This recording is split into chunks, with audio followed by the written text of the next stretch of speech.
नमस्कार, स्वागत है आपका पांच जन्य में। मैं हूं आपके साथ मनीष चौहान। नेटफ्लिक्स पर नई वेब सीरीज आई है जिसका नाम है IC-814 the Kandahar hijack.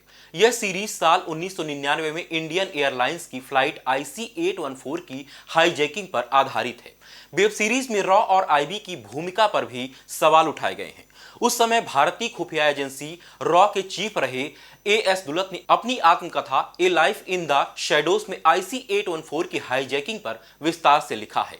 Dulat लिखते हैं कि 24 दिसंबर 1999 को काठमांडू से नई दिल्ली आ रही इंडियन एयरलाइंस की फ्लाइट IC-814 शाम 5:30 बजे जैसे ही इंडियन एयर स्पेस में दाखिल हुई, नकाबपोश आतंकियों ने उसे हाईजैक कर लिया। अपहरणकर्ताओं ने जहाज के कप्तान देवी शरण को इसे लाहौर ले जाने को कहा। हालांकि उन्होंने हवाला दिया कि जहाज में तेल कम है और लाहौर नहीं पहुंच पाएंगे। हाईजैकर्स को अमृतसर में रिफ्यूलिंग के लिए जहाज को उतारने के लिए तैयार कर लिया। हालांकि वहां ऐसी स्थितियां बनी कि घंटे भर के अंदर जहाज फिर हवा में था। पहले इसे लाहौर ले जाया गया, फिर दुबई और वहां से कंधार। दुलत लिखते हैं कि उस समय अफगानिस्तान में तालिबान की सत्ता थी। भारत की तालिबान से कोई खास डीलिंग नहीं थी। हमारे लिए बहुत मुश्किल स्थिति बन गई। कैबिनेट कमेटी ऑन सिक्योरिटी ने तय किया कि हम अपने कुछ लोगों को कंधार भेजेंगे। तब तक हाईजैकर्स की तरफ से मसूद अजहर जैसे कुछ आतंकियों को रिहा करने की डिमांड आ गई। NSA ब्रिजेश मिश्रा ने मुझसे कहा कि अपने कुछ लोगों को भेज दो। मेरे दिमाग में फौरन CD सहाय और आनंद अरनी का नाम आया। दोनों ऐसे अफसर थे जो अफगानिस्तान में काम कर चुके थे। तब आईबी के चीफ श्यामल दत्त ने कहा कि हमारे पास अजीत डोभाल और निश्चल संधू हैं। विदेश मंत्रालय के ज्वाइंट सेक्रेटरी विवेक काटजू को भी टीम में शामिल कर लिया गया।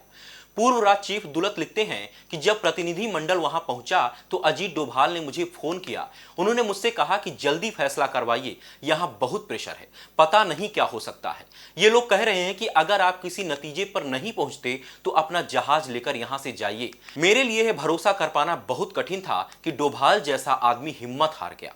दुलत ने किताब में लिखा है कि IC-814 के बदले आतंकियों को रिहा करने का फैसला निश्चित तौर पर बहुत खराब था, लेकिन 160 पैसेंजर्स की जान दांव पर थी। यह फैसला कतई आसान नहीं था। लाल कृष्ण आडवाणी ने खुलकर नहीं कहा, लेकिन वह आतंकियों से बातचीत के खिलाफ थे। अजीत डोभाल का भी यही मानना था, लेकिन वह ऐसी स्थिति में फंस गए थे कि जल्द से जल्द समाधान चाहते थे। एक और शख्स थे जो किसी कीमत पर आतंकियों को नहीं छोड़ना चाहते थे। 30 दिसंबर 1999 की सुबह अजीत डोभाल ने दुलत को फिर फोन किया। उन्होंने कहा, सर यहां रहना बड़ा मुश्किल है। अब तो ये लोग हमें धमका रहे हैं। मुझे नहीं पता यात्रियों और हम लोगों के साथ क्या करेंगे। आखिरकार तत्कालीन अटल बिहारी वाजपेयी की सरकार को मजबूरन आतंकियों की डिमांड पूरी करनी पड़ी। जैसे मोहम्मद चीफ मौलाना मसूद अजहर, अहमद जरगर और शेख अहमद उमर जैसे खूंखार आतंकियों को रिहा करना पड़ा। तत्कालीन विदेश मंत्री जसवंत सिंह खुद इन आतंकियों को अपने साथ कंधार ले गए और आखिरकार हाईजैकर्स से छुटकारा मिला।